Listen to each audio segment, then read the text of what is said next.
아침 성경 일독 캠페인 이 정도는 알고 가자. 안녕하십니까, 이정도 목사입니다. 예, 저희가 이제 며칠 안 남았네요. 저희 1년 동안 정말 열심히 함께 성경을 읽기도 하고, 그리고 이제 또 마지막으로 성경을 앞으로 우리가 계속해서 읽어나갈 텐데 성경 읽을 때 어떻게 읽으면 좋을까, 이런 것들을 말씀드리고 있는데요. 관찰, 해석, 적용이라는 이 3단계 PIBS 귀납적 성경 읽기라는 방식 말씀드리고 있습니다. 이건 제가 하는 게 아니고 많이 이미 소개가 되어 있는 내용들인데요. 제가 저도 배운 대로 요약해서 설명드리는 거죠. 많은 분들이 이제 하고 있고 한국교회에 또 새롭게 많이 소개된 부분입니다.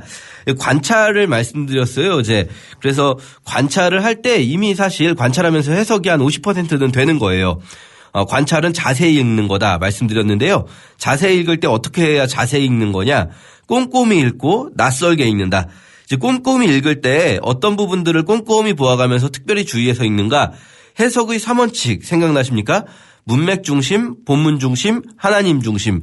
그래서 이제 관찰할 때 문맥 중심으로 읽기 위해서 문단을 나누고 문단별로 이 내용을 요약을 살짝살짝 했었어요. 그게 이제 끝까지 그대로 가는 게 아니라 계속해서 관찰을 더해가고 해석해가면서 수정되겠지만 일단 내가 제일 먼저 본 이 부분들의 내용이다 할 수 있는 거죠. 그렇게 요약해서 문맥 중심의 해석을 했고요. 그리고 본문의 강조점 찾기 했었어요. 반복되는 것들 동그라미 치고요. 대조시킨 것들 동그라미 치고요. 또 그러므로라든지 이런 연결사들 동그라미 치고요. 이런 식으로 해서 강조점이 있어 보이는 것들에 대해서 표시를 해놓은 거죠. 그런 다음에 이것이 내가 제일 처음 봤었던 그 문맥 중심으로 문단 나누기를 했을 때 생각했던 내용하고 어떻게 연결이 될까? 아니면 이 과정에서 전혀 연결이 안 되는 것 같은데? 라고 생각하실 수도 있어요. 그러면 이건 내가 생각하기엔 이게 강조점인 것 같은데 아닐 수도 있는 거고, 아니면은 내가 처음부터 이제 문단 나누기를 할 때 내용을 잘못 잡은 걸 수도 있죠. 이 부분에 있어서 이제 뭐가 정답이다라고 말씀드릴 수 없이 우리가 자세히 읽고 또 곰곰이 생각해보는 자세가 좀 필요합니다. 그리고 하나님 찾기를 했었죠. 하나님 중심적 해석을 위해서. 그래서 성부, 성자, 성령 하나님, 신약 같은 경우는 삼위 하나님을 구분해서 찾아보고요.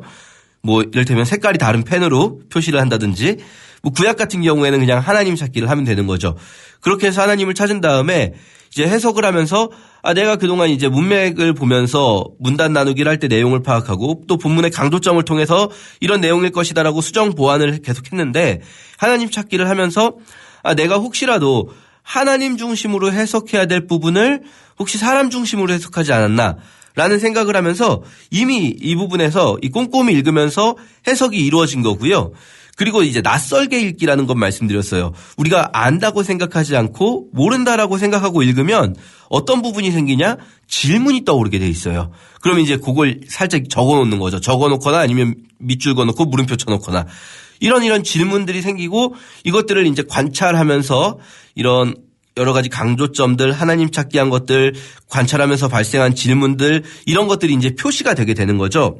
자, 여기까지만 했어도 이미 해석이 50%는 왔는데 이제 해석을 본격적으로 하려고 합니다. 자, 이제 해석할 때 우리가 알아야 될 것 몇 가지 있는데요. 오늘은 그 해석할 때 알아야 될 것들 말씀드리겠습니다. 첫 번째, 해석할 때 우리는 내용과 의미를 구분해야 합니다. 내용과 의미, 이게 무슨 말인가? 비슷한 말 같지만 저희가 토끼와 거북이 이야기 말씀드렸었는데요. 이걸로 다시 해보죠. 토끼와 거북이 이야기의 내용은 뭘까요? 내용은 토끼하고 거북이가 경주를 했다는 거죠. 그리고 토끼는 중간에 잡고 거북이는 끝까지 가서 거북이가 이겼다. 이게 내용입니다. 일종의 스토리라고 할 수 있고요. 좀 더 어려운 표현으로는 내러티브라는 말 씁니다. 이게 이야기, 내용이고요. 의미는 뭘까요? 의미라는 건 이제 이 이야기가 주는 메시지겠죠. 토끼와 거북이 이야기의 의미는 게으른 천재보다 꾸준한 노력하는 자가 더 낫다. 이런 것 아니겠습니까? 그러니까 이 이야기를 듣는 당신도 게으른 천재가 되지 말고 꾸준히 노력하는 자가 되어라. 이런 종류의 메시지가 담겨 있는 이야기겠죠. 자, 우리가 성경을 볼 때도 마찬가지로 내용과 의미를 구분할 필요가 있습니다. 내용은 이제 말하자면 그 안에 들어있는 이야기라고 할 수 있고요. 의미는 그 이야기 속에 내포되어 있는 메시지라고 할 수 있죠. 뭐가 더 중요할까요? 아마 많은 분들이 속으로 이제 메시지가 더 중요하지 않나라는 생각을 하실 거예요. 맞습니다. 메시지가 더 중요한데 그런데요. 우리는 우리도 모르게 어떤 글을 읽을 때 섣불리 메시지로 넘어가려고 하는 경향이 있어요. 그러니까 이 이야기를 읽으면서 이것의 의미는 이거구나라고 생각한다거나 또는 성경 같은 경우는 그렇게 어떤 이야기를 읽을 때 의미가 잘 파악이 안 되거든요. 그러면 의미가 뭘까부터 고민하는 거죠. 그러나 내용이 완전히 파악되지 않은 상황에서 의미를 정확하게 파악하기는 어렵습니다. 내용을 더 세세하게 검토하고 내용을 완전히 파악한 다음에야 우리가 의미를 파악하는 것으로 넘어갈 수 있는 거죠. 그래서 이렇게 내용과 의미를 구분하는 것은 내용을 먼저 파악하시고 그 다음에 의미를 파악하시라 이렇게 말씀드리는 거고요. 물론 이제 성경은 여러 가지 여러 가지 형태의 글들로 되어 있습니다. 이야기 형태의 글이 있고요. 또 직접적으로 서술하는 어떤 서신서 같은 직접적인 글들이 있어요. 이야기 형식의 글이라는 거는 등장인물이 있고 스토리가 있는 이를테면은 아브라함이 나오고 이삭이 나오고 이런 스토리가 있는 글들은 이야기 형식이죠. 이런 것들이 이제 설화체라고 하고요. 직접적으로 표현되는 글들 여기는 이제 이야기는 없죠. 등장인물이 있는 게 아니라 그냥 바울이 쭉쭉쭉 말하는 바울서신 이런 것들이 있는 거죠. 이런 것들을 강화체라고 합니다. 오해하시면 안 되는 게 여기서 설화와 광화와 이렇게 나눈 거는 설화라는 게 무슨 전설의 고향 할 때 그 설화다 이런 말이 아니고 실제로 없었던 일이라는 뜻의 설화가 아니고요. 이게 이제 영어로 내러티브라고 하는데요. 이런 스토리 형식의 글을 이제 내러티브라는 말을 번역할 때 설화라는 단어로 번역을 해놓은 겁니다. 이야기 글 방식이라는 뜻이고요. 강화는 이제 딱딱한 글 이렇게 이해하시면 됩니다. 논리적인 글인 거죠. 그래서 서신서 같은 강화의 글들은요. 또는 예수님의 설교도 물론 설교는 설화로 된 설교들도 있고요. 이야기 형식으로 된 예를 들면 예수님의 비유들은 대부분 이야기 형식으로 되어 있죠. 예수님의 설교 중에 일부는 설화로 되어 있기도 하지만 또 일부는 강화로 되어 있는 설교들도 있습니다. 이렇게 이 서신서들이나 또는 설교라든지 이런 강화로 된 부분들 같은 경우에는 내용과 의미의 차이가 별로 크지 않아요. 내용을 파악하면 그게 거의 의미라고 볼 수 있죠. 그런데 이야기 형식으로 된 이 설화 같은 글들은요, 창세기라든지 우리가 아브라함의 이야기를 읽는다. 그럴 때 여기서 내용을 파악하는 것까지는 오히려 쉽게 할 수 있는데 아브라함이 이삭을 바치려고 했다가 하나님께서 여호와 이레로 준비해 주셨다. 이렇게 할 수 있는데 여기서 메시지로 넘어가는 게 어려울 수 있어요. 의미를 파악하는 게 쉽지 않을 수 있다라는 생각을 해볼 수 있는 거죠. 그러나 우리가 중요한 건 내용을 파악했다고 해서 성경 해석이 끝나는 게 절대 아닙니다. 더 중요한 게 의미 파악이라고 아까 말씀드렸죠. 내용을 파악했다면 의미를 넘어가야 되는데요. 내용을 먼저 구체적으로 파악하면서 그 내용 속에서 강조점을 찾고 하나님을 찾은 다음에 그 강조점과 하나님 찾기 이런 것들을 가지고 의미로 넘어가는 거죠.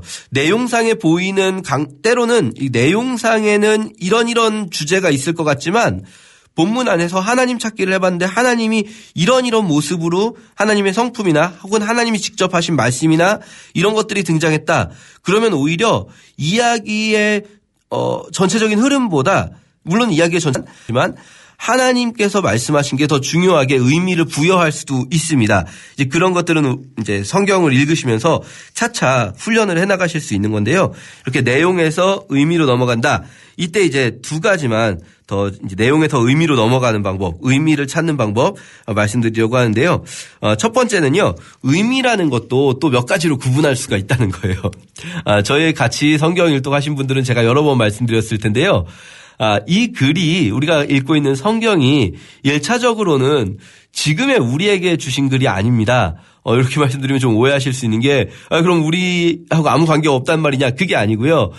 지금도 우리에게 의미가 있는 글이고 성령께서 지금의 우리를 향해서 하시기도 말씀이기도 합니다. 그러나 이 글은 하나님께서 쓰신 글인 동시에 인간을 통해서 그 인간 저자들을 통해서 주신 글이고 그리고 그 인간 저자들이 있었던 당시의 시대나 문화에 맞게 이 글이 어떤 틀을 뒤집어 쓰고 있는 거죠. 하나님의 메시지가 그 속에 담겨 있는데 그 틀은 당시의 문화적인 상황, 뭐 예를 들면은 바울이 고린도전서를 쓸 때 이 고린도전서는요. 고린도 교회에 있었던 문제들이라는 그 상황의 틀을 쓰고 쓰여진 글인 거죠. 그래서 그 고린도 교회의 상황의 틀을 안에서 이 글을 1차적으로 해석해야 되는 거예요.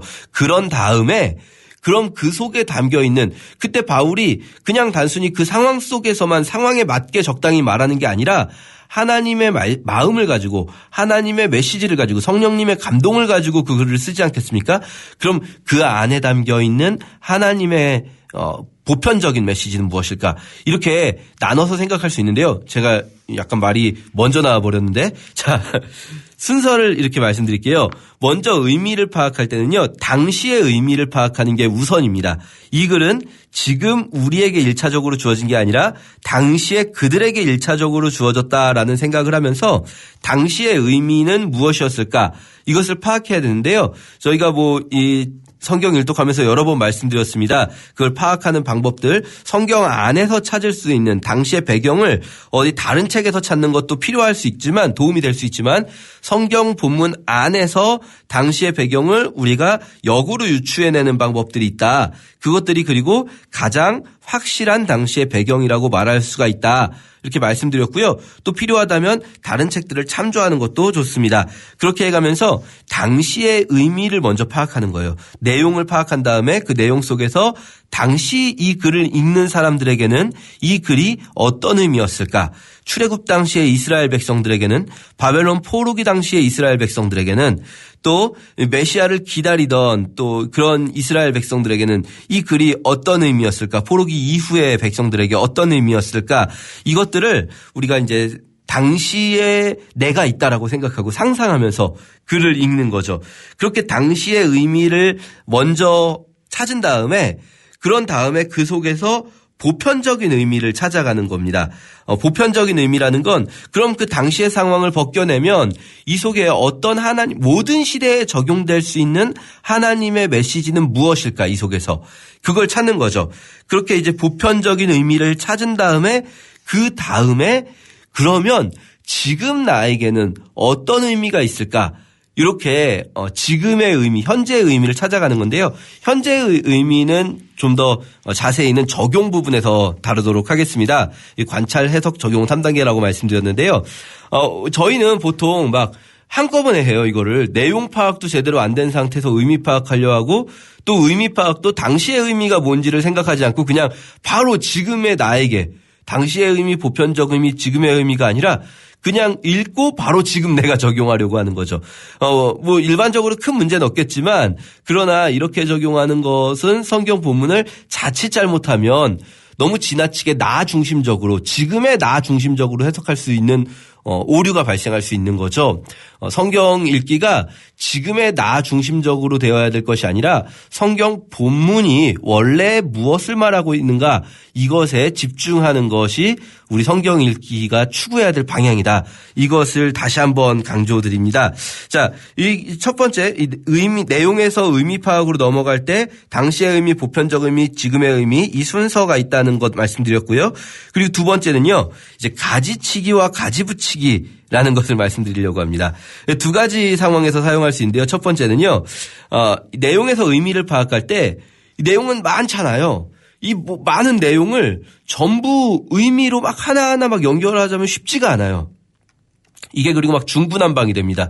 한 문단 안에서 혹은 하나의 한 장이라든지 하나의 이야기 단위 안에서 정말 막 수많은 의미가 있는 것처럼 보일 수 있는 거예요. 우리가 여기서 가지치기를 할 필요가 있어요. 여기서 우리가 하나님 찾기를 하고 그리고 강조점 찾기를 하고 이런 이유들은 뭐냐면요. 결국은 이걸 찾기 위한 거예요. 중심적인 메시지는 무엇인가. 쉽게 말하면 우리에게 익숙한 표현으로 주제는 무엇인가 이거죠. 주제 하나만 찾고 나머지를 다 가지치기 해버리는 거예요. 이러면은 그럼 성경을 다 잘라버리란 말입니까? 아니에요. 일단은 주제를 찾아서 나머지를 빼고 제일 중심되는 게 뭔가를 찾은 다음에 다시 가지를 붙일 거예요. 그 주제에 맞추어서 그 주제와 연결해서 이건 어떤 내용일까? 이건 어떤 의미가 있을까? 이 주제와 연결해서 이 부분은 어떤 의미가 있을까? 이렇게 가지를 싹 쳐서 주제를 찾아낸 다음에 다시 그 주제와 연결해서 가지를 붙여넣는 거죠.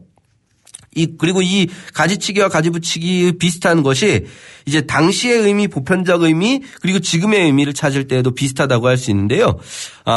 이 당시의 의미를 찾을 때에는 당시의 의미가 주제가 있고 그러면 우리가 이제 가지치기를 하면서 주제를 찾았고 당시의 의미로 그리고 그 아래에 다시 가지붙이기를 하면서 그 주제에 해당하는 이 소주제들을 몇 개를 찾을 수 있어요. 쭉 찾아 주제와 소주제들. 이게 이제 당시의 의미다. 그러면 보편적 의미로 넘어갈 때에는 다시 여기서 이 주제만 중심으로 보편적 의미로 넘어가는 거죠.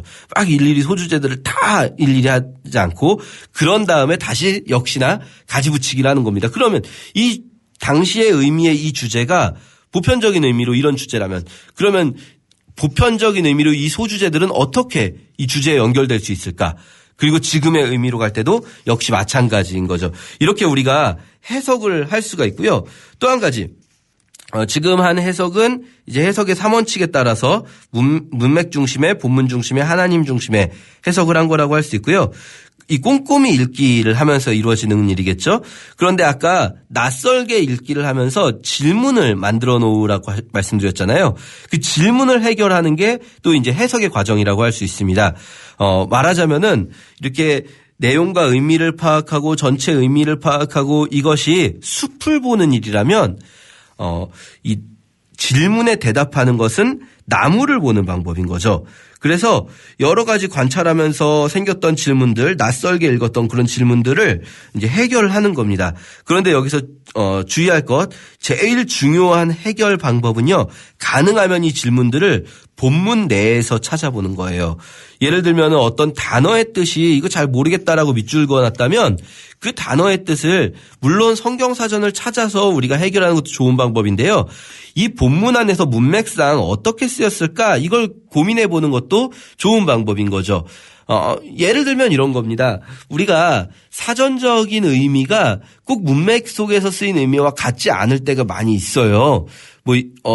저 예전에도 몇 번 말씀드렸는데 어머니가 자녀가 막 맨날 게임만 하고 있으니까 공부 좀 해라 했더니 자녀가 어머니 저는 이 게임을 배우고 있습니다. 공부라는 게 사전에 찾아보면 모르던 걸 이제 배워서 알게 되는 건데 저는 이 게임을 공부하고 있습니다. 뭐 이런 식으로 말한다면 말장난이 되는 거죠. 어머니가 사용한 문맥 속에서 공부라는 거는 학교 공부하라는 얘기거든요. 그러니까 우리가 성경사전을 찾기 전에 먼저 이 문맥을 자세히 보면서 문맥 속에서 어떻게 쓰였는지 찾아야 될 필요가 있어요. 왜냐하면 성경사전에도 이게 몇 가지 의미가 있다 이렇게 나올 수 있거든요. 그럼 우리가 아무 생각 없이 읽으면 이 몇 가지 중에 도대체 여기서 뭔가 더 헷갈릴 수 있고 아니면 우리가 가진 선입견으로 그냥 이 의미겠거니라고 생각해 버릴 수가 있어요. 이 몇 가지 성경사전에 나온 의미 중에서 이 본문에서는 이런 의미구나라고 생각하는 것 좋고요. 또 성구사전을 통해서 이제 관련된 성경 구절들, 이 단어가 나온 성경 구절들을 보면서 이것이 성경 속에서는 어떻게 사용됐는가 이런 것들을 찾아보는 것도 좋겠죠. 그리고 무엇보다 이 질문이 다 해결되지 않아도 우리가 해석하는데 큰 무리가 없다. 요거까지 말씀드리도록 하겠습니다. 내일 다시 찾아뵙겠습니다.